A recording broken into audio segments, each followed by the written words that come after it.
அனைவருக்கும் வணக்கம். இன்னைக்கு டிஎன்ஏல என்ன செய்தி இருக்கு அப்படின்னு சொல்லி பார்ப்போம்.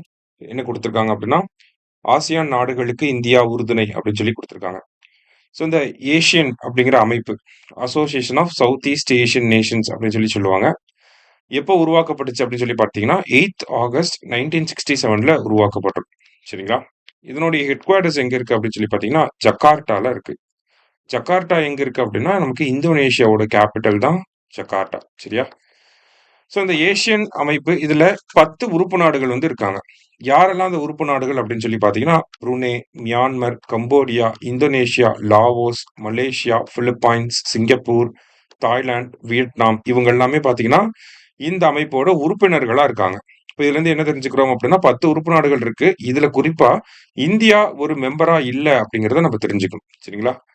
இந்த ஏசியானுடைய 47வது உச்சி மாநாடு எங்க நடந்துச்சு அப்படின்னு சொல்லி பார்த்தீங்கன்னா, மலேசியாவோட தலைநகரம் கோலாலம்பூர்ல வந்து நடந்துகிட்டு இருக்கு. சரிங்களா?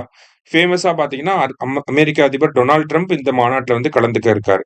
அவங்க உறுப்பு நாடுகளே இல்ல. எப்படி வந்து கலந்துக்கிறாங்க அப்படின்னு சொல்லி பார்த்தீங்கன்னா, இந்த கூட்டமைப்போட ஒத்துழைக்கும் நாடுகளாக பார்ட்னர் கண்ட்ரீஸா யாரெல்லாம் இருக்காங்கன்னா, India, America, Russia, China, Japan, Australia, Canada, New Zealand, தென்கொரியா, யூரோப்பியன் யூனியன், பிரிட்டன் இவங்க எல்லாமே அப்சர்வர் கண்ட்ரீஸா ஒத்துழைக்கும் நாடுகளா வந்து இருக்காங்க.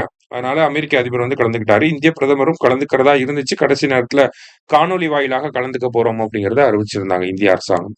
இதுல இந்த அமைப்பு என்ன சொல்லியிருக்காங்கன்னா, 2026ஆம் ஆண்ட வந்து ஆசியான் இந்தியா கடல்சார் ஒத்துழைப்பு மேம்பாட்டுக்கான ஆண்டாக அறிவிச்சிருக்காங்க. சரியா?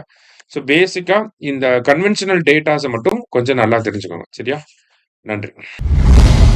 சுரேஷ் IAS அகாடமி வெற்றியின் முகம்.